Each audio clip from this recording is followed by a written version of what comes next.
I thought I had built the perfect life.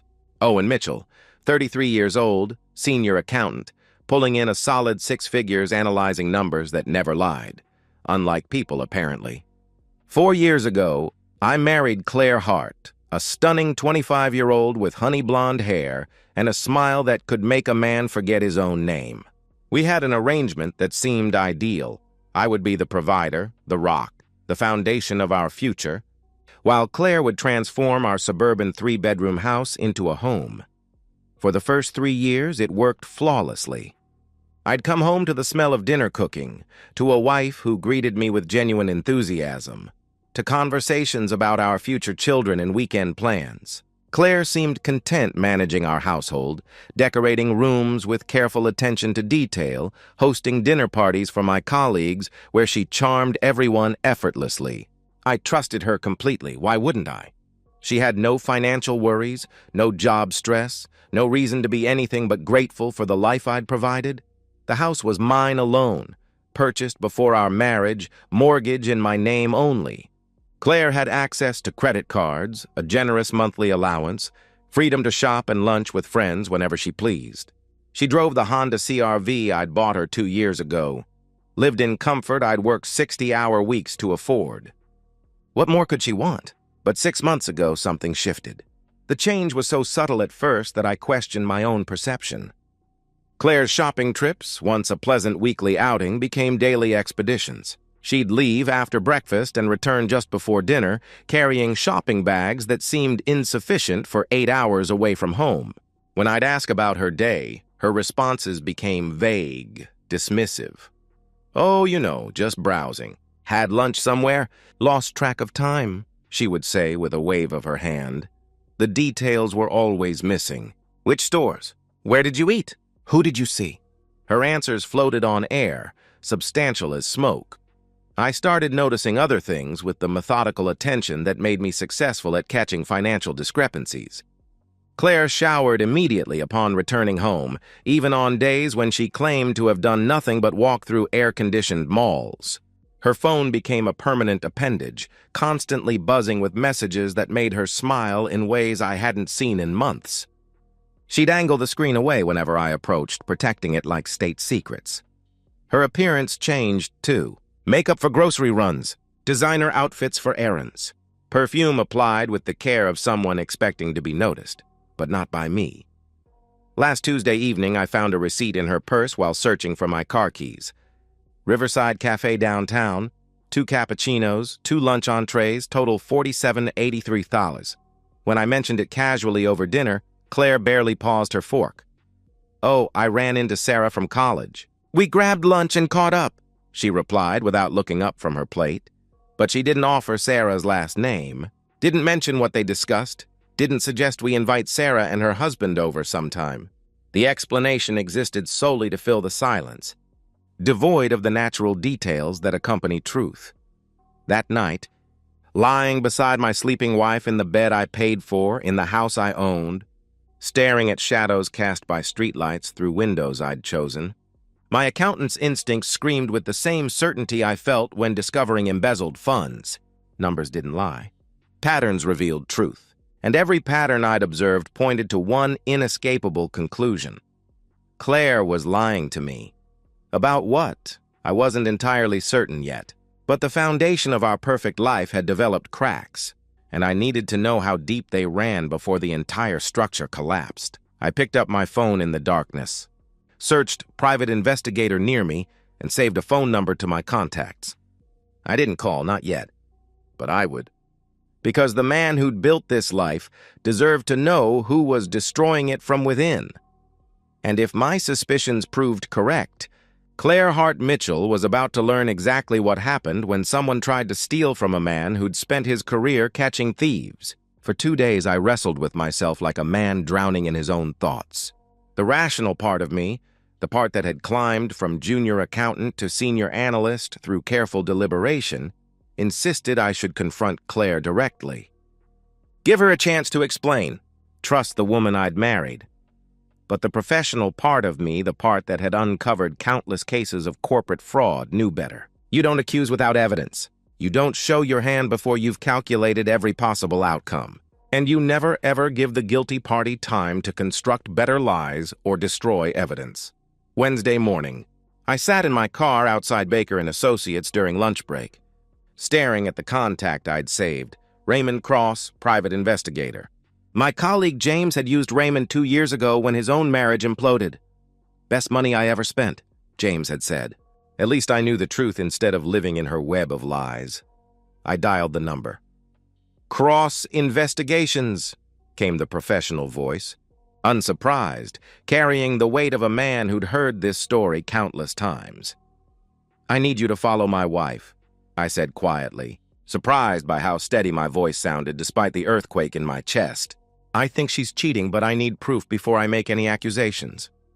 Raymond asked necessary questions with the efficiency of a doctor taking symptoms. Claire's description: 5'6", blonde hair, distinctive silver Honda CR-V.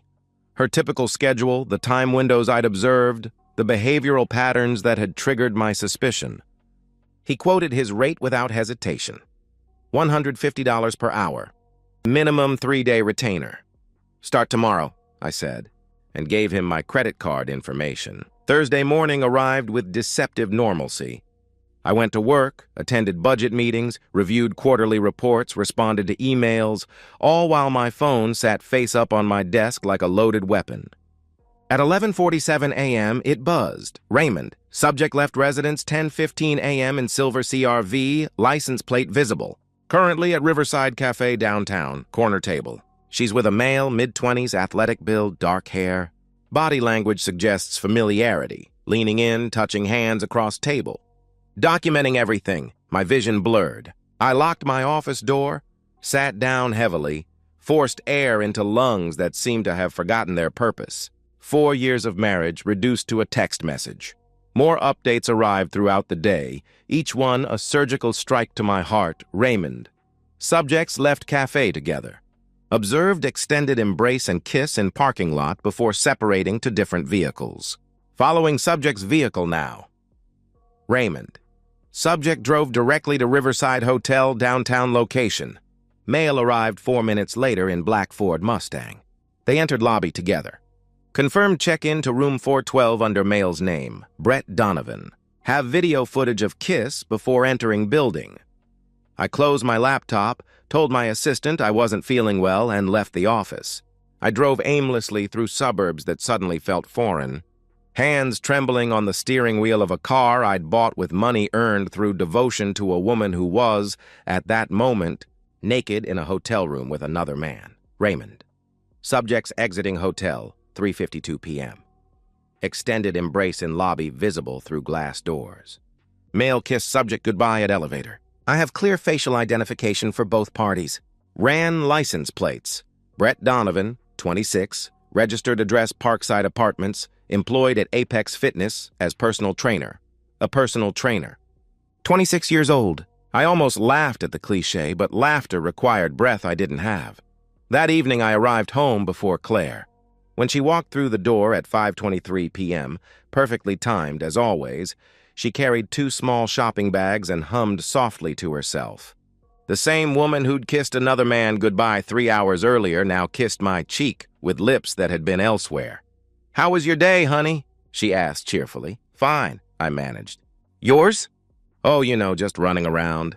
Found a few things on sale at Nordstrom Rack," she replied, heading upstairs immediately for her post-adultery shower, a ritual I now understood with sickening clarity. I sat at our kitchen table, my kitchen table, and stared at nothing while water ran overhead, washing away evidence of betrayal. Friday and Saturday brought more of the same. Raymond's reports arrived with clockwork precision. 2 more hotel visits. 1 lunch date where Claire and Brett sat so close they appeared fused together. Credit card receipts from hotel charges that I was unknowingly funding through the allowance I gave my wife. Sunday evening, Raymond emailed his comprehensive report. I opened it in my home office while Claire watched television downstairs, probably texting her lover during commercial breaks. The document contained everything: high-resolution photographs, video files, timestamps, license plate confirmations, even transcripts of text messages Raymond had captured through reflected phone screens. I watched a video of my wife kissing another man in a hotel parking lot, with passion I hadn't seen directed toward me in months. I saw photographs of them holding hands during intimate lunches, gazing at each other with the intensity of new lovers discovering each other. I read fragments of messages. "Can't wait to see you tomorrow," and "Owen's working late again, we have all afternoon." My name, used as a scheduling tool for her infidelity. When the laptop screen went dark, reflecting my face in its surface, I saw something that hadn't been there a week ago. The man staring back was harder, colder, calculating. The husband who'd trusted blindly was gone. In his place sat someone who understood exactly what needed to be done. I opened my phone and typed an email to Margaret Sinclair, the most ruthless divorce attorney in the state. Subject line, "Urgent. Need consultation tomorrow." "Owen? Are you coming to bed?" Claire called from downstairs. "Be right there," I called back, my voice perfectly normal. But I was already gone. The man who'd loved Claire Mitchell was dead. The man who would destroy her was just beginning. Monday morning, I called in sick to work for the first time in 3 years. Claire accepted my explanation of a stomach bug without question. Why would she doubt the husband she'd been deceiving? For 6 months? I waited until she left for her morning errands before driving to downtown's legal district. Margaret Sinclair's office occupied the top floor of a steel and glass tower that pierced the sky like a blade. Her reputation preceded her through the marble lobby. The divorce attorney, who'd dismantled 3 prominent politicians, 2 CEOs, and a celebrity chef with surgical precision. Rumor claimed she'd never lost a case where adultery was involved. Sitting across from her mahogany desk, I felt like I was consulting a general about war strategy. Margaret was mid-50s, silver-haired, with eyes that could dissect lies at 50 paces. I slid Raymond Cross's complete investigative report across her desk without preamble. "I need a divorce," I said simply, "and I need her to get nothing." Margaret examined the materials with the methodical attention of a pathologist. Photographs, videos, hotel receipts, text message captures, license plate confirmations. She absorbed every detail while making precise notes on yellow legal paper. 20 minutes passed in silence before she looked up. "This is ironclad," she said, tapping the photographs with a manicured finger. "Documented adultery with photographic and video evidence across multiple instances. Clear proof of ongoing deception and betrayal. In this state, that constitutes grounds for fault-based divorce." She leaned back in her leather chair. "You'll retain the house. It's solely in your name. You'll keep your retirement accounts, savings, investments, everything. She's been voluntarily unemployed throughout the marriage, so there's no argument for her contributing to marital assets. With this evidence, she'd be fortunate to leave with her clothing." "What's the timeline?" I asked. "I can have papers drafted by Wednesday." "How do you want service handled?" she replied. I leaned forward. "I'll handle the serving personally, but I need a few days before she receives them. Can you hold the papers until I give the word?" Margaret's eyebrow arched slightly. "I don't want to know about anything that could complicate these proceedings," she warned. "It won't," I assured her. "I just need to tie up some loose ends first." "It's your timeline, but don't wait too long. And don't do anything that could jeopardize our case," she replied firmly. After leaving Margaret's office, I drove directly to First National Bank, where I'd maintained accounts for over a decade. My financial advisor, Robert Brown, had helped me navigate everything from first-time home buyer programs to retirement planning. Now he would help me navigate divorce. "I'm filing for divorce," I explained, spreading documents across his desk. "I need to secure every asset before papers are served." Robert reviewed my financial profile with practiced efficiency. "Your checking account is solely in your name, protected. Your 401k and investment portfolios, protected. The house deed, protected. The only joint liability is the credit card she uses for household expenses," he informed me. Within an hour, Claire's credit card was canceled and paid off in full. I opened a new checking account she couldn't access, transferred my salary direct, deposit, and documented every penny I'd spent on Claire throughout our marriage. The numbers were staggering. $187,000 over 4 years. Nearly $50,000 per year to fund the lifestyle of a woman who was using that freedom to betray me. "One more suggestion," Robert said as we concluded. "Change all your passwords. Bank, accounts, investment platforms, email, everything. If she has access to any financial information, eliminate it immediately." That evening, I returned home and performed normalcy like an actor hitting his marks. I kissed Claire hello, asked about her day, ate the dinner she'd prepared with hands that had touched another man that afternoon. We watched television together on the couch, her head on my shoulder while she probably planned tomorrow's rendezvous during commercial breaks. But inside, I'd already departed. The man sitting beside Claire was a ghost. The real Owen Mitchell was 3 steps ahead, constructing her downfall with the same methodical precision I applied to corporate audits. Tuesday evening, I made a phone call to David Turner, my closest friend since childhood. David had served 2 tours as a Marine before starting a private security company. He'd been my best man, had stood beside me when I promised to love and honor the woman who was systematically destroying our marriage. "David, I need a favor," I said when he answered. "Anything, brother." "What's happening?" he replied immediately. "My wife's been cheating on me. I have proof. I'm filing for divorce. Everything's handled legally. But there's something I need to do first, and I need you there with me," I explained. David didn't hesitate. "When and where?" he asked. "Tomorrow night. I'll text you the address," I replied. "I'll be there," he confirmed. I hung up and stared at Brett Donovan's address. Unit 3B, Parkside Apartments. Raymond had included it in his comprehensive report, along with employment information, vehicle registration, even social media profiles. Brett Donovan, 26, personal trainer, collector of married women's secrets. I wasn't a violent man. I'd never thrown a punch in my adult life, had built my success through intellect and persistence rather than physical force. But some debts required different forms of payment. Some accounts needed settling before the books could be closed. I pulled up Brett's latest social media post, a shirtless gym selfie with the caption, "Earned it." His smile was arrogant, satisfied, the expression of a man who thought he was getting away with theft. Tomorrow night, Brett Donovan would earn something else entirely. Wednesday evening, 8:47 p.m. I pulled into the cracked asphalt parking lot of Parkside Apartments with David in the passenger seat. The complex was exactly what I'd expected, a decaying monument to low rent and lower standards, where someone like Brett Donovan could afford to live on a personal trainer's salary. "You sure about this?" David asked. His tone carried no judgment, just the practical concern of a man who'd seen violence and understood its consequences. "I'm sure," I answered. We climbed the exterior staircase to the second floor, our footsteps echoing in the humid night air. Unit 3B sat at the corridor's end, bass-heavy music thumping through thin walls. I knocked with the authority of a man demanding payment on an overdue debt. The door opened. Brett Donovan stood there in gray sweatpants and nothing else, every inch the arrogant 26-year-old who'd been with my wife in hotel rooms I was unknowingly financing. His body was everything mine wasn't.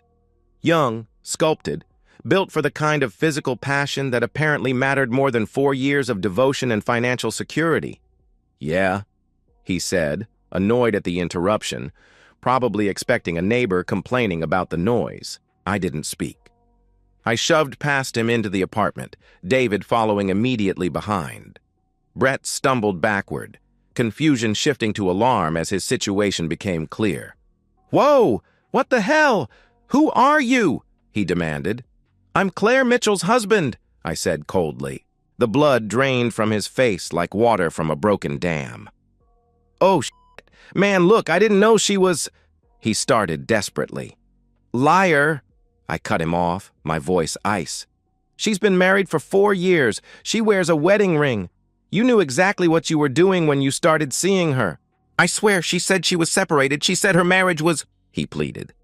My fist connected with his jaw before the excuse finished forming. Brett crashed sideways into the wall, shocked, blood spattering from his split lip onto the cheap white paint. He tried to recover, tried to get his hands up defensively. But David was already moving, grabbing Brett by the throat and throwing him to the stained carpet. "Stay down," David said calmly, his voice carrying the weight of a man who'd done worse than this in distant countries. I kicked Brett in the ribs, once, twice, 3 times.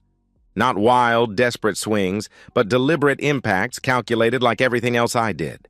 Brett curled into a protective ball, whimpering, trying to shield his torso from further damage. "Please, stop, I'm sorry," he gasped. I crouched down, grabbed his hair, forced him to look at me through blood and tears. "You stay away from my wife. You delete her number. You pretend she never existed. Because if I find out you contacted her again, if I even hear your name mentioned in connection with hers, I'll come back here and finish what I started. Do you understand me?" I demanded. Brett nodded frantically, terror overriding pride.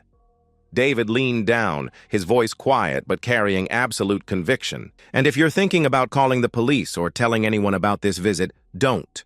Because we'll know. And we'll come back, and next time, we won't stop at broken ribs," he warned. I stood, looked down at Brett one final time. The personal trainer was broken, physically, emotionally, completely. His good looks were temporarily ruined, his confidence shattered, his sense of invincibility exposed as the delusion it had always been. He'd heal. His ribs would mend, his face would return to normal, but he'd never forget the lesson that some men's wives came with prices too high to pay. We left without another word. My knuckles were raw and bleeding. I wiped them on my jeans as we descended the stairs, feeling something like satisfaction for the first time in weeks. "You good?" David asked when we reached my car. "I'm fine," I replied. "You crossed a line tonight, brother," he observed. I knew he was right. The Owen Mitchell who'd built a life through careful planning and legal channels was gone. In his place stood someone willing to use physical violence to protect what was his or to punish those who'd taken it. "Then make sure it was worth it," David added. I drove home through suburban streets that felt different now, changed by what I'd done and what I was about to do. Claire's Honda was in the driveway. She was already back from wherever she'd told me she was going tonight. Probably had met Brett earlier in the day. That didn't matter anymore. I walked inside. Claire was on the couch watching reality television, eating popcorn from a ceramic bowl I'd bought her for Christmas 2 years ago. She looked up and smiled with the same warmth she'd shown me since our wedding day. "Hey, how was your night with David?" she asked cheerfully. "Good.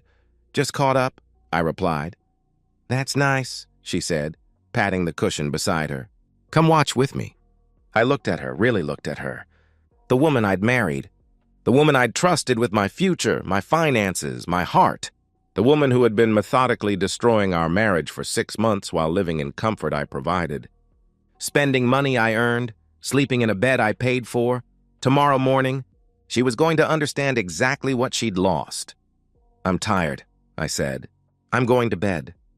"Okay, babe," she replied, blowing me a kiss.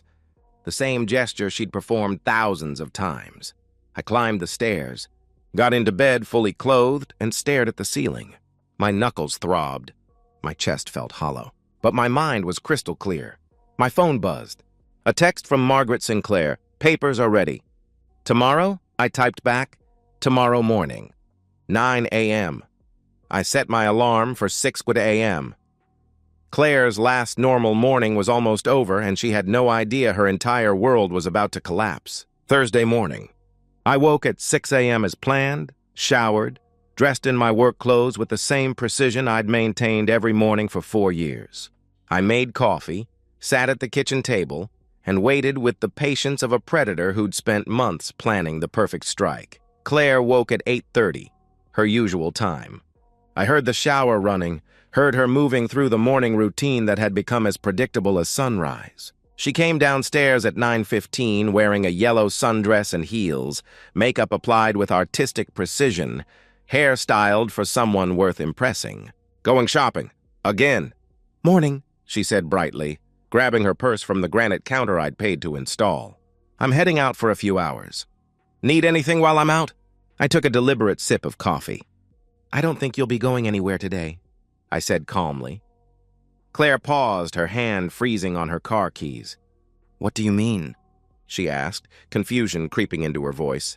Your boyfriend won't be able to see you. He's indisposed, I replied. The smile died on her face like a light being switched off. What? She whispered. I stood slowly, walked to the counter where Margaret Sinclair's assistant had delivered a manila envelope an hour earlier. I picked it up and threw it at Claire's feet. It hit the tile floor with a sound like a gunshot, and papers scattered. Photographs, printed text messages, hotel receipts, investigator reports. Claire stared down at the evidence of her betrayal spread across the kitchen floor. Her face transformed from confusion to recognition to pure terror. Photos of her and Brett kissing in parking lots. Photos of them entering hotels together, her head thrown back in laughter at something he'd whispered. Screenshots of intimate text messages where she complained about her boring husband and planned afternoon sessions with her beautiful trainer. A detailed timeline of every meeting. Every lie, every moment of betrayal documented with forensic precision. Owen, she started, her voice cracking like breaking glass. Don't, I cut her off, my voice flat, emotionless. The tone I used when delivering bad news to clients whose embezzlement I'd uncovered. I know everything. I had a private investigator follow you for a week. I have video footage of you sleeping with him in hotel rooms I'm paying for. I have photographs of you kissing him, holding his hand, laughing with him while I worked 60-hour weeks to fund your lifestyle. I have receipts for hotels you charged to the credit card I gave you. Claire's knees buckled. She dropped her purse, papers crunching under her heels as she stumbled backward against the refrigerator. Owen, please, it was a mistake. It didn't mean anything. She pleaded desperately. It didn't mean anything? I asked, my laugh cold, sharp enough to cut. You've been seeing him for 6 months. You lied to me every single day. You showered when you got home to wash his smell off your skin. You took my money, lived in my house, slept in my bed, and a 26-year-old personal trainer in cheap hotels. Owen, I'll end it. I'll never see him again. We can fix this, please, she begged. It's already ended. I made sure of that last night, I informed her coldly. Claire's eyes widened, genuine fear replacing calculation. What did you do? She asked, terror creeping into her voice. I paid Brett a visit. He understands now that you're off limits. He won't be bothering you anymore, I explained. I stepped closer, towering over her as she pressed herself against the appliances I'd purchased. But it doesn't matter, because you're not going to be here, Owen. Please, she sobbed, tears streaming down her face, destroying the makeup she'd applied for a man who would never see her again. I love you. I made a mistake. Please don't throw away everything we have. Everything we have? I replied, my voice rising for the first time. 4 years of suppressed rage finally finding release. I gave you everything. I paid for this house, I paid for your car, I paid for your clothes, your food, your shopping trips, your hair appointments, your gym membership where you probably met him. And you used all of it, every single dollar I earned, to support a relationship with another man. I picked up the divorce papers from the counter, the ones Margaret had filed electronically that morning while Claire slept peacefully beside me. I threw them at her chest. She caught them reflexively, her hands shaking so violently the papers rustled like autumn leaves. I'm divorcing you. The papers are already filed. With the evidence I have, you'll get nothing. No alimony, no property settlement, nothing. The house is in my name. Every bank account is in my name. You haven't worked in 4 years, so you have no claim to marital assets, I declared. Owen, you can't. Where am I supposed to go? She cried out. Go to your parents. Go to Brett. Oh, wait, he won't want to see you anymore. Go to hell, I don't care, I replied coldly. I walked to the front door and opened it wide, morning sunlight streaming across the threshold. Get out of my house! Owen, please, she wailed, sobbing now, mascara running down her cheeks in black rivers, her carefully constructed appearance dissolving. We can go to counseling, I'll do anything. You don't understand, do you? I asked, my voice dropping to something quiet and deadly, the tone that had made corporate executives confess to embezzlement rather than face my audit reports. I don't want to fix this. I don't want to work on our marriage. I don't want you anymore. You're not the woman I married. You're not the woman I trusted. You're nothing to me now. Claire tried to move toward me, reaching out with desperate hands. I stepped back. If you're not out of this house in 10 minutes, I'm calling the police and having you removed for trespassing. You have 10 minutes to take whatever you can carry. Everything else I'm donating to charity or burning in the backyard, I stated firmly. Owen, she started. 9 minutes, I interrupted. Claire collapsed on the entryway floor, sobbing so hard her entire body convulsed. I watched without emotion, feeling nothing but cold satisfaction as the woman who'd destroyed our marriage finally faced consequences for her choices. She eventually pulled herself up, her legs unsteady, and stumbled upstairs. I heard drawers slamming, hangers clattering, the sound of someone whose world had just imploded trying to salvage anything from the wreckage. She came back down carrying a suitcase stuffed with clothes, toiletries, her laptop, the belongings of a woman who'd gone from homeowner to homeless in 15 minutes. At the door, she looked at me one last time. Her face was destroyed, red, swollen, streaked with tears and smeared makeup.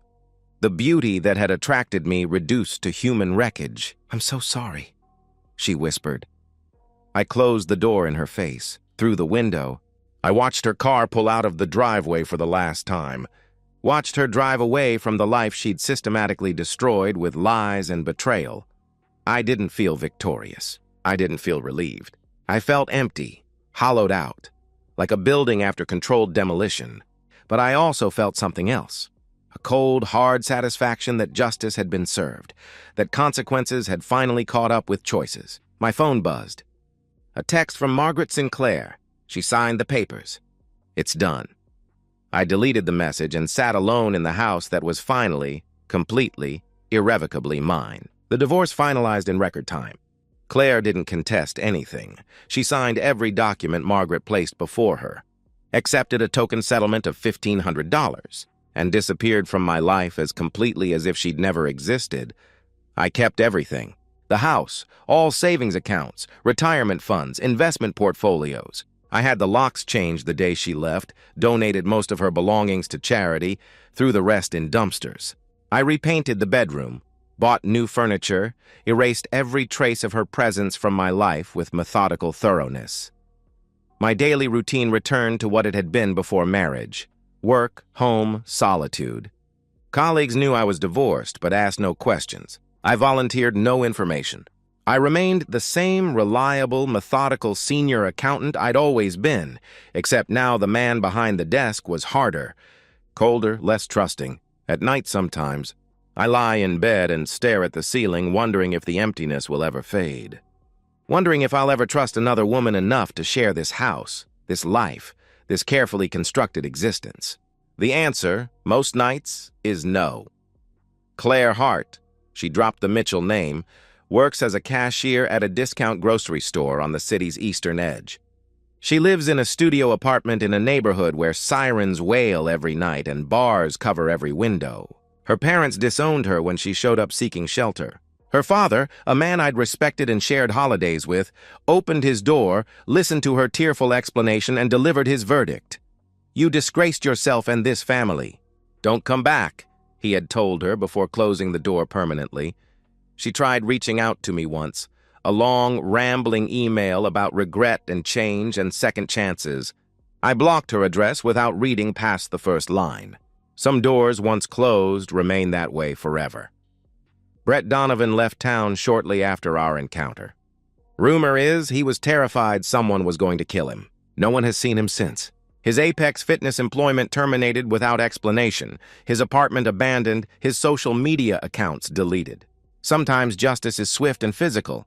Sometimes it's slow and psychological. Sometimes it's both. Claire spends her evenings alone, scrolling through old photos on her phone, pictures of the house, the life, the future she traded for 6 months of excitement with a man who wasn't worth the wreckage he caused. She wonders if she'll ever stop regretting her choices. She won't. The price of betrayal, I've learned, isn't paid once. It's paid every day, in every consequence that follows, in every door that closes, in every night spent alone wondering what might have been if different choices had been made. I sleep well now. In my house, in my bed, in the life I rebuilt from the ashes of her destruction. And sometimes, in the quiet moments before dawn, I think about justice, How it comes slowly for some, quickly for others, but eventually, inevitably, for everyone. Claire Hart learned that lesson too late. But she learned it completely. That, I suppose, is enough.